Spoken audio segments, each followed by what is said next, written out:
Estamos começando mais um episódio do Elincast, o podcast sobre educação do Colégio Elim. E hoje nós vamos falar sobre temperamentos. Cada um tem o seu, você talvez descubra qual que é o seu temperamento assistindo esse episódio.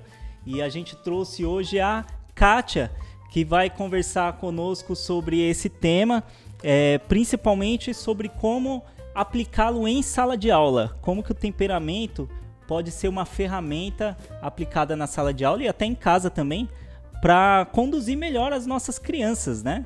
Para desenvolver nelas o melhor potencial. Kátia, obrigado por vir de tão longe para participar do nosso podcast. Eu tenho certeza que a sua participação vai enriquecer bastante o nosso programa. Eu que agradeço o convite, Adriana. Para mim é um prazer estar aqui, né, colaborando com todos vocês aí, com um pouco que eu posso. A Kátia é professora da rede pública há 25 anos. Ela também é pedagoga, né? Especialista em logoterapia e análise existencial frankliana. Kátia, o que é logoterapia? A logoterapia ela é uma linha da psicologia, a terceira escola de psicologia, e ela vem para aprofundar no conhecimento da pessoa humana, e a partir da logoterapia se complementa os processos terapêuticos com as pessoas através da busca de sentido da vida, porque a gente vê, né, que nesse tempo muitas pessoas adoecem por falta de sentido, então a logoterapia ela vem para complementar os tratamentos, tá? A partir das outras escolas de psicologia que ocorreram antes, ela aprofundou no conhecimento da pessoa humana para poder colaborar para que ela possa vir ao seu dever ser e ser aquilo para que ela veio ser na vida. Trabalha aí um autoconhecimento, né?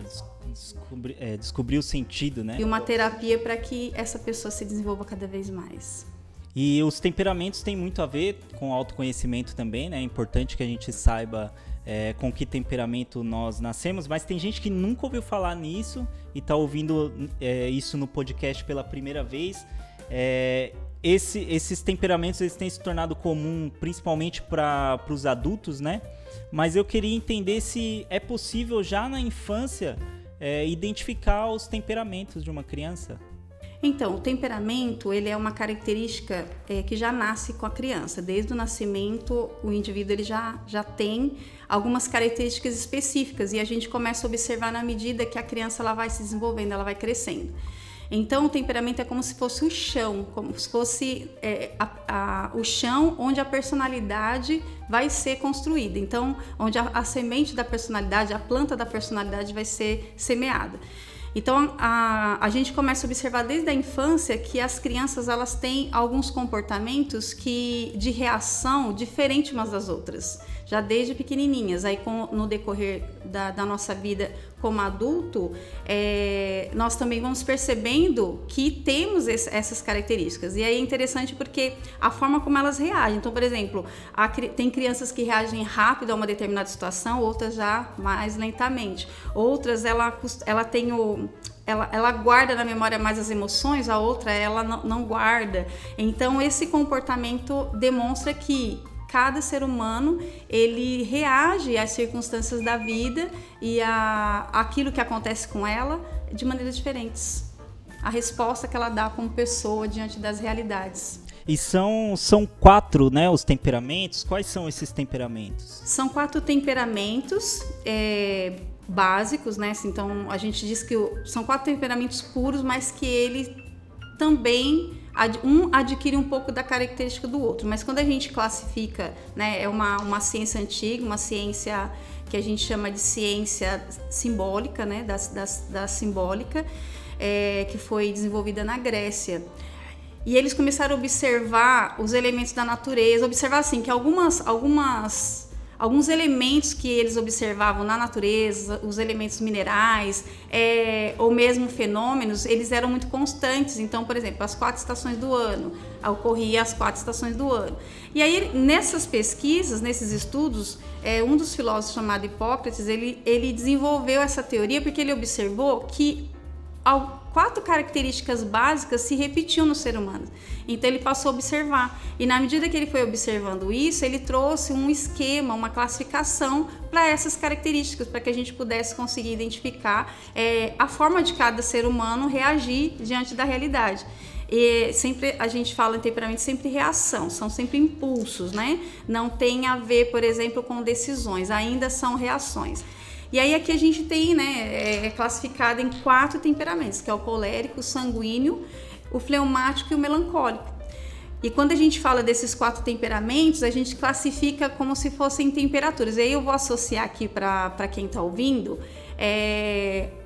a gente vai comparar com os elementos da natureza e com as 4 estações do ano, que eu acho que vai facilitar, porque são coisas que todo mundo, né, consegue observar.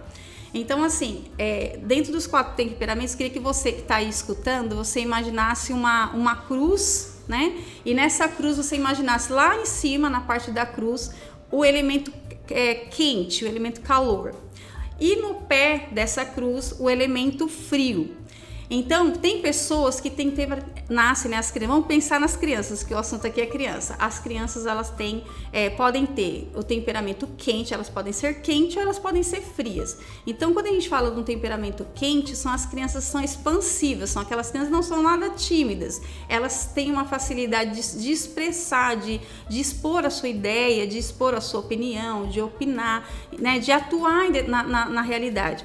Já as crianças de temperamento frio, que está aqui embaixo, né, nessa cruz, nesse esquema de cruz, essas crianças, elas são mais retraídas, então são crianças mais reservadas, são crianças que para o relacionamento elas precisam de um incentivo, elas não têm um impulso para se relacionar ou para interagir espontâneo, ela precisa ser estimulada a isso. Então são aquelas crianças que são mais quietinhas na sala, aquelas que se você não perguntar ela não vai falar, né? Às vezes até tem vergonha de perguntar as coisas, né? Com medo de errar, com medo de se expor.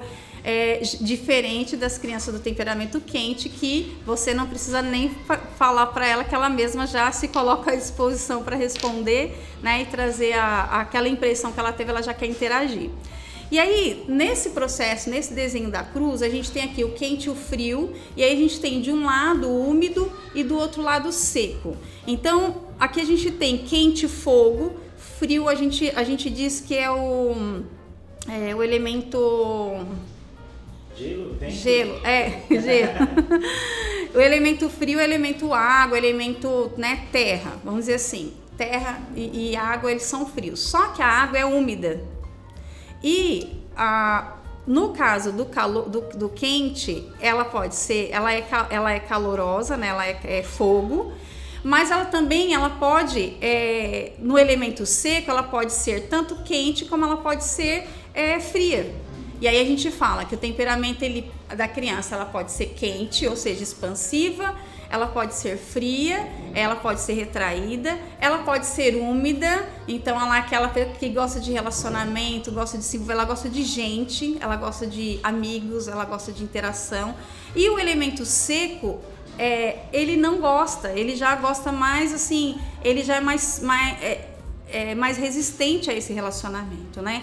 Só para a gente ter uma ideia, porque aqui daria para aprofundar muito, mas só para ter uma ideia. Então, crianças expansivas, crianças retraídas, crianças que se envolvem, crianças que não gostam muito de envolvimento, para elas tanto faz ela estar com alguém ou não tem tanta necessidade de se relacionar, algumas até dificuldade de manter esse relacionamento com outros, né? Se eu entendi direito, então independe de vontade, né? Isso nasce com a criança, faz parte da característica natural dela, gostar ou não desses, né? Ser expansivo ou retraída já nasce com ela, não parte da vontade, né? Isso, é um impulso involuntário. Então, na medida que ela vai crescendo, que ela vai sendo trabalhada, ela vai conseguindo ter um autodomínio, porque os temperamentos, ele traz pontos fortes e pontos fracos. Ele traz virtudes e fraquezas daquela criança, né? E depois também nós mesmos como adultos também.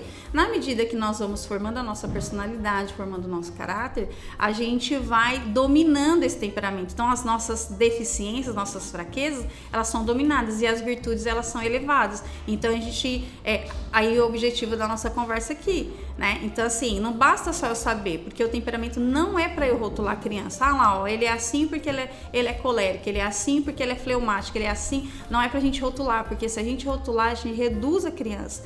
E aí a gente impede que ela se desenvolva e que ela avance e supere as suas dificuldades. Então a ideia de conhecer os temperamentos é pra gente identificar onde estão nossas fraquezas e as nossas potências e trabalhar com elas. Transformar em ferramenta. Transformar em ferramenta de formação humana e desenvolvimento da personalidade. Muito legal. Para trazer assim um pouco mais para o lado prático, a gente vai discorrer alguns exemplos aqui, tanto em sala de aula como dentro de casa também, porque o temperamento, ele, né, como faz parte da característica humana, ele vai funcionar em todo lugar, seja no relacionamento entre colegas de trabalho, relacionamento em casa, né, marido e mulher, pai e filho e o professor e aluno, né? Pensando nas crianças que têm o temperamento colérico, como que elas são e qual a melhor maneira de lidar com elas? Então, a criança colérica, ela é aquela criança que é dona de si, é um dos temperamentos mais desafiador no sentido de comportamento. Então, por ela ser quente, ser seca, o elemento quente faz com que ela é um fogo mesmo, onde ela vai, ela sai destruindo tudo. Então é aquela criança ligada no 220. É a criança difícil para a gente colocar regras, a criança difícil para obedecer os combinados da sala de aula, os combinados em casa, né? Você fala para ela, é assim, ela quer fazer assado, né? E, então, essa criança é uma criança que ela tem uma tendência à praticidade. Como ela tem uma tendência à praticidade, geralmente ela é insensível ao outro, ela tem uma dificuldade de se colocar no lugar do outro, ela não se sensibiliza fácil com os argumentos das pessoas, ela é muito forte emocionalmente, então por isso que ela enfrenta, né? Ela resiste à imposição do adulto, ela impõe a sua ideia, ela quer liderar. A brincadeira, quando ela brinca no parque, por exemplo, é ela que escolhe o brinquedo, ela escolhe quem vai brincar naquele brinquedo, é ela que lidera, é ela que dá a ideia, e aí ela quer que todos, né, como se ela fosse o rei e os outros fossem os súditos, né, ela quer dominar todo mundo, porque ela tem um objetivo a ser alcançado, seja a brincadeira, seja um passeio, seja um brinquedo. Então ela quer assistir um desenho, ela quer aquilo e aquilo é o objetivo dela. Então, como ela é muito focada para esse objetivo, ela faz de tudo, ela passa por cima de todo mundo para ela poder alcançar esse objetivo, né? Então, essa característica. Agora, trazendo assim, essas são as características do colérico. Agora, dentro da sala de aula ou em casa com os irmãozinhos, como que eu posso lidar com a criança para que, né, para aproveitar as virtudes do temperamento dela e controlar ali os, se eu não me engano, o termo são defeitos dominantes, né? Algo assim. É que defeito é uma fraqueza, né? A gente usa para criança o termo fraqueza porque, assim, é aquela coisa, fraquejou, caiu, né? Não é uma coisa intencional, né? Algo que, muitas vezes, por não conhecer, não controla. Ela não sabe ainda lidar com essa fraqueza, né? Mas pode ser defeito dominante também. Como a gente já falou, não depende da vontade. Isso é uma característica dela, né? Então, como que eu posso lidar com essas características pro positivo e corrigir o que é negativo? Como a criança colérica, ela tem uma visão para a tarefa, para alcançar um objetivo, então a melhor estratégia de usar com eles é justamente, né, com essas crianças, é justamente atribuir para ela uma tarefa, uma missão a ser cumprida, em que ela seja o centro da resolução desse problema. Então, vou dar um exemplo que aconteceu, né, com um dos meus alunos, uma das minhas crianças, que eu identifiquei como colérico e, sim, muita dificuldade na sala por conta disso, porque tudo era no tempo dele, o brinquedo era dele, a caixa de brinquedo era dele, o espaço era dele, e aí todos tinham que fazer a vontade dele. E eu comecei a observar que quando eu dava comando para ele, né, até por conta de conhecer um pouquinho, dando comando para ele se sentia dono da situação. Só que aí o que acontece? O comando é dado para fazer algo bom e algo para o outro, porque o colérico, ele tem um olhar muito centrado nele mesmo. Então, quando a gente dá para ele uma tarefa em que ele vai ter que prestar serviço ao outro, então ele não percebe isso, ele está em formação e não percebe. Para ele está fazendo algo para ele mesmo. Mas aí a gente dando essa tarefa, o que ele vai fazer? Ele vai fazer um mover, porque ele é dono da situação.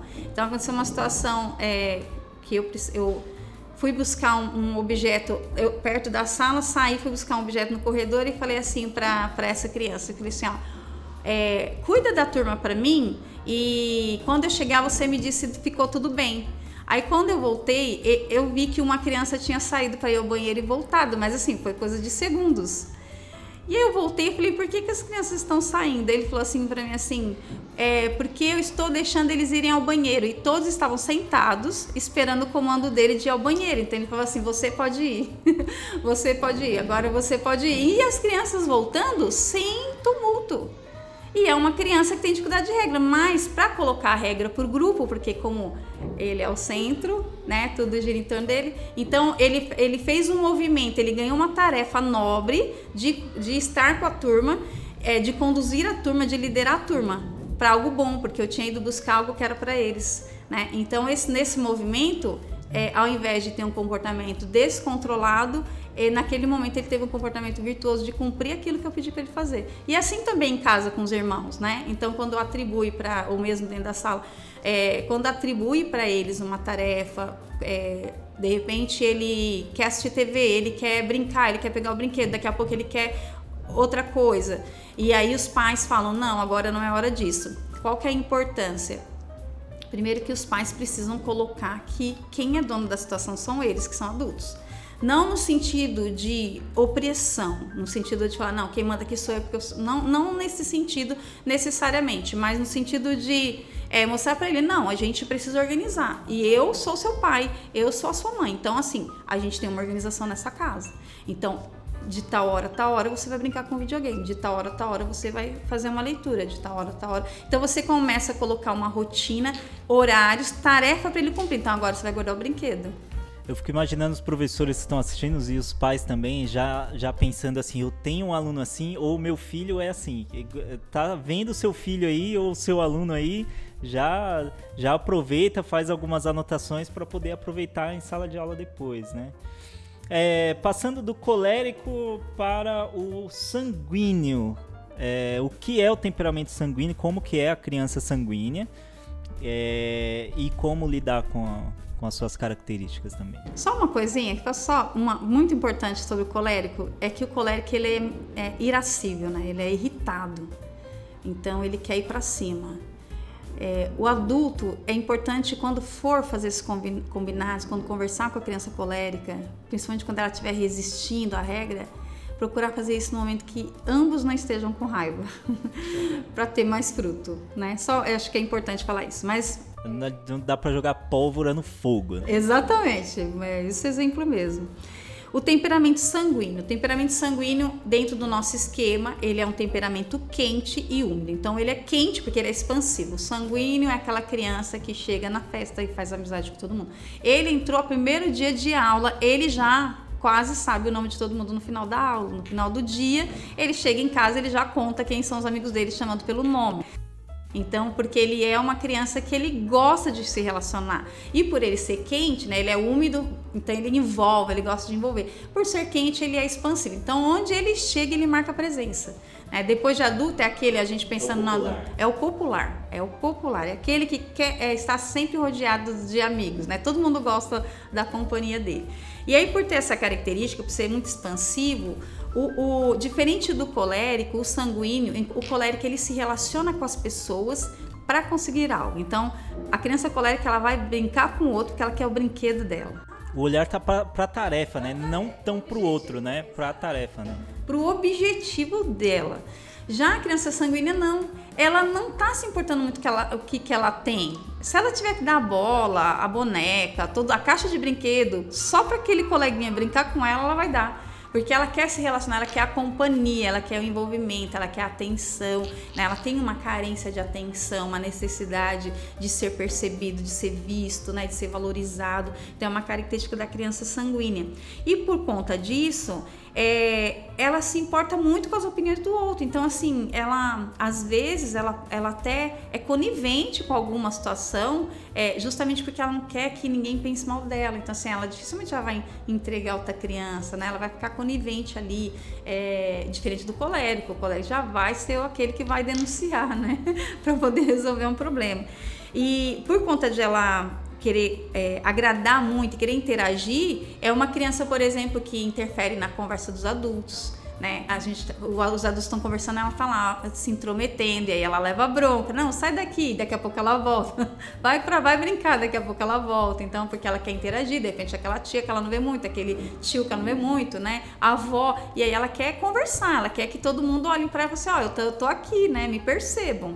Então, ela tem isso. Na sala de aula, a mesma coisa. É a criança que, quando ela está na sala de aula, ela é aquela que levanta a mão, é aquela que faz a piadinha, né? Aquela que vai querer, a professora falou uma coisa, ela dá risada, falou uma coisa, pergunta assim, quem quer falar? Eu. Ela é a primeira, então assim, se deixar, ela nunca deixa os outros falarem, porque ela quer sempre ser a primeira, né? Então ela é muito espontânea, e por ser elemento ar, a gente imaginando assim, o ar, ele toma, se a gente não conter o ar ele vai tomando conta de todo o espaço. Então o sanguíneo é esse que chega, ele toma conta de todos os espaços, e às vezes ele é inconveniente por conta disso. E aí por isso que a gente precisa ajudá-lo a usar essa característica, né, essa potência que ele tem do relacionamento, da empatia, de se preocupar com o outro, ele se comove com o outro, ele sofre com o outro, ele faz de tudo, ele é aquele que na vida adulta vai rodar o bairro inteiro pedindo alimento para aqueles que precisam, né, remédio para aqueles que precisam. Isso não significa que os outros temperamentos não sejam solidários, né? É que o sanguíneo, ele age mais naturalmente nesse sentido, né? Isso, exatamente. Porque assim, é importante a gente pensar que todas as pessoas, elas têm todas as características. Só que o temperamento é aquela característica dominante. Então, o sanguíneo a característica dessa empatia, dessa interação é dominante nele. Então, ela grita, né? Como se assim, ela fica em evidência, como se os holofotes tivessem para essa característica. E então, por isso que ele se expressa dessa maneira. E aí, na formação dele, na educação dele, ele vai aprendendo assim que ele tem também alguns limites, que ele precisa, não é todo lugar que ele pode ser tão expansivo assim, ele vai precisar das regras, né? E dessa formação para poder conter esse impulso, né? Da expansão, né? Da interação de forma exagerada muitas vezes, né? Inclusive, pelo fato dele ser assim, é uma criança desorganizada, é uma criança que não guarda brinquedo, é uma criança que espalha todos os brinquedos, não é que ela não tenha atenção, muitas vezes parece que a criança sanguínea é uma criança que não tem atenção, né? E ela tem uma certa superficialidade com aquilo que ela vive, não porque ela quer, mas é porque ela está prestando atenção em tudo ao mesmo tempo. Então, como ela está olhando tudo, então assim, ela olhou a professora que abraçou um aluno, daqui a pouco ela olhou o coleguinha que pegou um brinquedo, ela está atenta a tudo que está acontecendo em volta. E aí, como ela é área, então ela fica perdida nesse contexto. Então, formar ela para uma disciplina desses impulsos beneficia na formação dela como pessoa. Muito legal. Agora a gente vai falar sobre o temperamento melancólico, que eu já sei que é o meu. Mas eu não vou falar nada, vou deixar a Kátia falar a respeito. As crianças que são melancólicas não é a mesma coisa que criança triste, né? A palavra melancólico meio que lembra ou leva a interpretar dessa forma, mas não é a mesma coisa, né?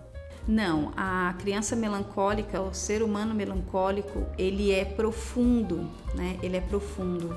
Ele tem uma profundidade, é o elemento quente e seco.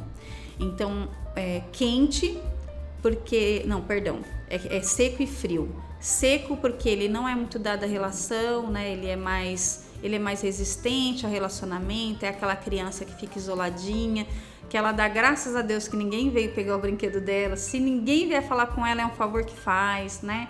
Então ela até brinca com as crianças, né? Ainda mais na infância, que as crianças naturalmente são crianças que interagem, mas a criança que brinca sozinha e a gente percebe que ela está bem, provavelmente ela é uma criança melancólica.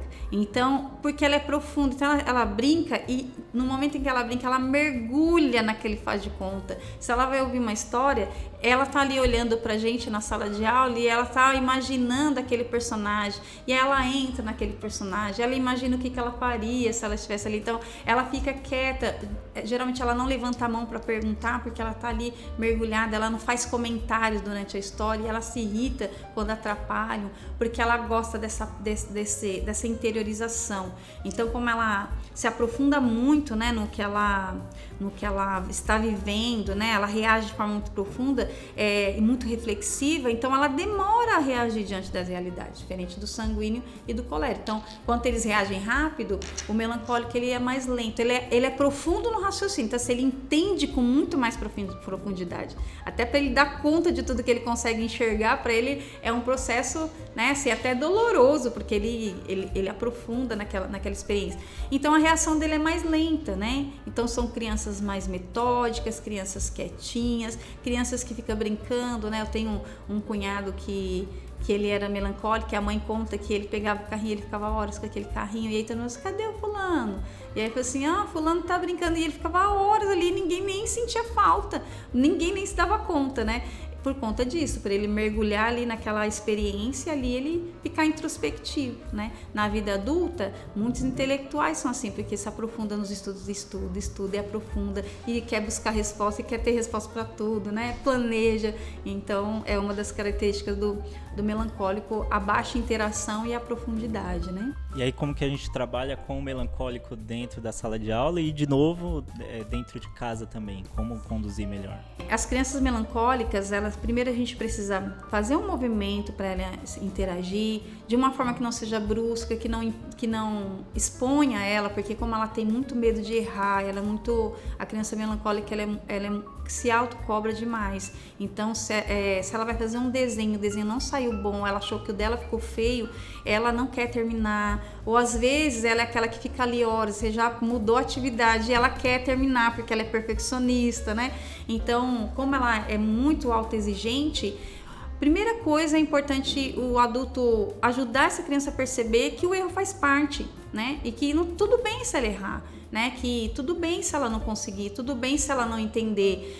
Esse é um dos pontos que a gente precisa destacar. E pelo fato da afetividade dela também ser baixa, interagir ela aos poucos com outras crianças. Então, por exemplo, filho único melancólico é perigoso, porque senão tende ela a se tornar um adulto que não vai ter iniciativa, que não vai, para procurar emprego, vai ter dificuldade. Então é importante, traz um coleguinha hoje, fica um pouquinho, né? E vai deixando para ela experimentar que o relacionamento é bom. Então é uma forma de ajudar. Algumas atividades assim que são bem bacanas pro melancólico, por exemplo, é o artesanato. Atividades manuais, né? Aqui eu estou dizendo artesanato, mas assim, qualquer atividade manual. Talvez para algumas crianças seja artesanato, para outros seja mexer em rádio, né? Tem gente que gosta de mexer lá esqueci como que chama aqueles elementos do rádio lá interno, né? Os fiozinhos, né? E ficar né? Juntando tudo. Então, também a questão da música, aprender música, porque estudar música é metódico, né? O estudo da música é metódico, e o melancólico gosta desse jeito metódico, né? De viver. Também escrever um diário.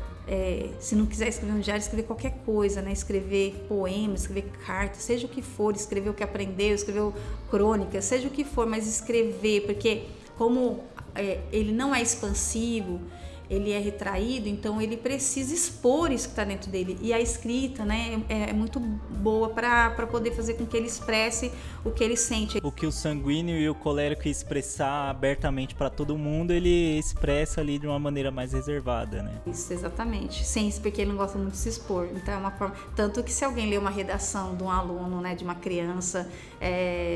E aí ele é elogiado, nossa, ele fica muito feliz, né? Porque ele não contou pra ninguém que ele sabia escrever aquilo. E de repente todo mundo ficou sabendo que ele sabia fazer uma coisa boa.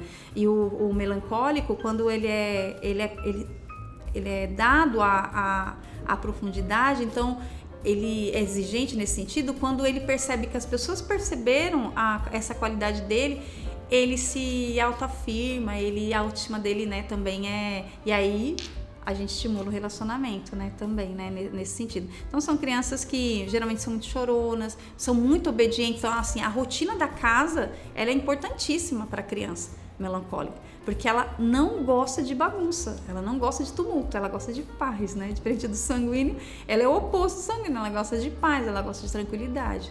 Então, uma rotina, um ambiente mais tranquilo para a criança melancólica, as conversas, né? Assim, trazer na hora da mesa, do jantar, do almoço, perguntar como foi o dia. Ele vai falar com poucas palavras, mas aos poucos ele vai desenvolvendo. São algumas pistas aí pra gente ajudar. Que tá mudando, né? A próprio jantar ali na mesa já deixou de ser usual, né? Liga-se a televisão, ele vai mergulhar naquilo ali e vai se fechar cada vez mais. Sim, então como ele tem uma tendência a se fechar, o trabalho do adulto é sempre mover ele para fora, mover ele para o outro, né? E ele é muito altruísta, assim, ele é uma criança que é fiel aos amigos, né? É fiel ao propósito, é fiel à regra, então assim, ele obedece fielmente a regra da professora, né? Se o pai falar assim, ó, senta aqui, ele vai ficar sentado ali até eu voltar, ele vai ficar ali até o pai voltar, dificilmente ele vai... É lógico que a gente tá falando de criança, né? E os temperamentos, eles vão se conversando, então, mas assim, basicamente é uma criança que tem uma tendência a obedecer. Agora, passando pro quarto temperamento, que é o fleumático. O temperamento fleumático, ele está dentro do elemento úmido e frio, né? Então, úmido, relacionamento, interação, e frio são crianças mais retraídas, né? Eu sou fleumática, né? Você falou que você é melancólica, eu sou fleumática. Então, assim, quando eu olho para minha infância, eu como adulta, eu já desenvolvi várias habilidades que fez com que eu dominasse meu temperamento fleumático. Mas quando criança... e aí traz essa característica, há uma dificuldade de externalizar. Então, assim, a criança, assim como o melancólico, é uma criança mais tímida, mais reservada, que tem dificuldade de se expor. O melancólico, ele não faz questão de companhia. A criança fleumática, ela gosta da companhia, só que ela não faz o movimento de até atrás da companhia, mas ela gosta quando ela recebe aquela presença, quando a outra criança, outro coleguinha chama ela para brincar, ela vai toda feliz, né? Ela não tem movimento, porque ela é lenta na reação. O fleumático e o melancólico, eles são lentos, então assim, eles pensam muito, né? Então, como pensam muito, demoram para reagir. E então, o fleumático, ele por ser elemento água, água parada da dengue, né? A gente brinca. Então precisa movimentar um fleumático. A criança fleumática não pode ficar parada. Ela tem uma tendência, até a gente fala que ela é preguiçosa, não no sentido pejorativo, mas justamente porque o organismo dela, ele reage de uma forma mais devagar, mais preguiçoso a tomar a decisão, a tomar a iniciativa. Então ela precisa ser estimulada. E o que estimula o fleumático, né? Pelo fato de ele ter essa característica. Ele é muito movido por causas. Ele é movido por causas altas, né? A gente fala assim que situações altas são situações nobres, né? Então, ele se colocar uma causa para ele vai brigar por aquela causa, ele vai se envolver naquela causa e ele vai sair da inércia dele, né? Dessa preguiça que ele tem biológica e né, humana que ele tem para poder dar essa resposta. Então, o fleumático é a criança boazinha, né? Aquela criança que todo professor gosta de ter, todo pai gosta de ter, né? Aquele que fala assim, isso aqui não dá trabalho, né? Vai na primeira, isso aqui é um amor, a gente fala com ele e obedece na hora. Agora esse aqui, né, que é o colérico, só não para quieto. Então, é o bonzinho. É positivo ele ser aquele apaziguador, né? O que faz a política da boa vizinhança, o diplomático, né? A criança que gosta de manter a harmonia da turma, dos irmãos, com os irmãos. Mas é perigoso também porque ele tende a não se posicionar diante das realidades, de perder a oportunidade também de viver outras experiências, porque ele é muito passivo. Então, nós como adultos, nós precisamos mover o fleumático, né, a também, como melancólico, a viver experiências fora dele, né, que faça com que ele descubra o seu potencial. Porque muitas vezes por ele ser esse preguiçoso, esse lento na reação e na ação, ele não vive experiências de um potencial que ele tem. E aí é como se ficasse ali tesouros escondidos, né, guardados, sem ser utilizados. Então a gente precisa ajudar ele a descobrir esses tesouros, que é a potência que ele tem como ser humano. E aí, na medida que ele vai descobrindo, ele vai se encorajando, e aí ele vai querendo fazer mais, e aí ele vai, né, desenvolvendo, né, na sua personalidade. Falando assim sobre a rotina dentro de casa, né? É muito importante para os pais também descobrirem os próprios temperamentos, né? Porque a relação ali entre uma pessoa e outra tem muito a ver com o temperamento das duas, né? Porque imagina um pai, eu estou imaginando aqui um pai colérico lidando com um filho colérico. Vai ser difícil ali esse relacionamento. Talvez até o pai como os dois são coléricos, aí vem aquele ímpeto, né? Eu sou o pai, tem que ser assim e acabou, né? Em compensação, dois fleumáticos, por exemplo, tá acontecendo um monte de problema e aí vai cada um pro seu canto, ninguém fala nada sobre o assunto e, né? O melancólico ainda vai guardar essa mágoa, ainda vai ficar remoendo, né? Então é importante, assim, para os pais também, eu imagino, conhecer o próprio temperamento e conhecer o dos filhos para poder melhorar essa relação, né? Inclusive, há muita divergência na educação das crianças, porque os pais não conhecem os seus temperamentos, né? Não tiveram oportunidade, e a regra que é colocada para as crianças é diferente, porque, por exemplo, um pai sanguíneo, a criança pulando no sofá, um pai ou uma mãe, é tranquilo, porque a vontade é dele pular junto com aquela criança. Se é casada com um colérico, aí imagina, né? Aí já vai vir com esse ímpeto da bronca, já que vai querer pôr todo mundo de castigo, né? Eu, como pai melancólico, já imaginei todas as formas que a criança pode cair dali, se machucar, né? Exato, isso. E já pensa como deixar a sala para ele não ter espaço para pular. O fleumático, ele vai pensar o quê? Não, eu preciso conversar com essa criança de um jeito que eu não estrague a alegria dela, mas que também ela não se machuque. Aí, enquanto ele vai pensando, corrige a criança se machucar, porque ele demora para se posicionar. Então, ele demora para ter atitude. E por que é importante isso que você falou? Por exemplo, se a gente pensar num pai sanguíneo com um filho melancólico, ele vai buscar a criança na escola e aí ele começa a falar com todos os amigos. E aí ele fala com todos os amigos. E o melancólico não gosta de exposição, então ele vai ficar envergonhado. Ai, meu pai fica se aparecendo, né? Então ele vai sentir que ele não gosta de se expor. Então, assim, é importante justamente porque a gente não pode esquecer que o adulto, ele é o protagonista da educação. A criança, ela recebe, ela é conduzida pelo adulto, né? O educar é você trazer para fora. Então, assim, você tira ela desse limite do temperamento dela e traz ela para ela ampliar suas possibilidades, para ela não ficar limitada só no temperamento colérico, no fleumático, no melancólico. E se o pai não faz o processo de autoconhecimento, e aí é muito interessante que eu vi uma coisa essa semana. A gente estuda para ser médico, a gente estuda para ser professora, a gente estuda para ser o que for, mas a gente não estuda para casar e a gente não estuda para ser pai e mãe, que é, assim, o ápice da vida, porque a família é a engrenagem da sociedade. Se a família vai bem, vocês trabalham bastante, né? Isso vocês prezam, né? Se a família vai bem, a sociedade vai bem. Então a gente tem deixado, porque nós não fomos nesse tempo de agora, a gente não pensa sobre isso. A gente precisa estudar sim. Mas é natural eu ser mãe, é natural ser pai, né? Eu não sou mãe, mas eu sou capaz, eu falo para vocês com toda a propriedade, eu sou capaz de educar uma criança com regras e ela obedecer as regras. Eu sou capaz de dar afetividade, porque a mulher naturalmente ela tem, né, essa tendência a cuidar, né, já é próprio da característica feminina. Então ela tem uma tendência a acolhimento. Então, porque a gente vai estudando e a gente vai observando e a gente vai conhecendo e vai convivendo um monte de sobrinhos, tenho vários sobrinhos com vários temperamentos, então vai dando pistas pra gente, porque na medida que observa, a gente aprende o que é o ser humano, a gente observa e a gente também vai descobrindo caminhos. Às vezes a gente não pode só mais pela intuição, porque o mundo está muito rápido. Enquanto a gente está aqui pensando o que fazer com o nosso filho em casa, o mundo já está ensinando outras coisas que não vêm de encontro com o que a gente acredita, e a gente precisa estar atento a isso. E a gente se dedica a tantas coisas, né? A tantas tarefas, a tantos aprendizados e por que não se dedicar a estudar como cuidar melhor do meu filho, né? Tem muitas, a gente vê assim, uma realidade hoje que a gente conversa muito entre os educadores e com as famílias, né? Esse tempo que nós estamos vendo da tecnologia, né? Esses dias eu vinha de metrô e observando assim um casal com a filhinha, um casal, uma família nova assim, né? Um casal jovem ainda. A menininha devia ter acho que uns 4, 5 anos. E os dois no celular, né?